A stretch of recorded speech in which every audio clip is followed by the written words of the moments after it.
So what we're going to do here is grab the next tool, the next exercise, and we're going to have a look at what out of these 10 areas, what would be your top 3 most important life priorities that would contribute to your sense of success and happiness in the next 12 months.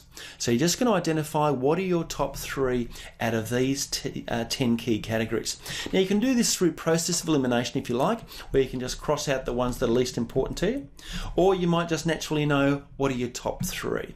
And what we're going to do is I'm going to get you to identify these and drop these into this rectangular box here. Priority 1, what would be your number 1 life priority? What would be your number 2? What would be number 3? Now this is just for the next 12 months. If you can only have 3 of these, which 3 would be the most important in contributing to your sense of happiness and success in life? So just jot those down now and identify what are your top 3 priorities for the next 12 months.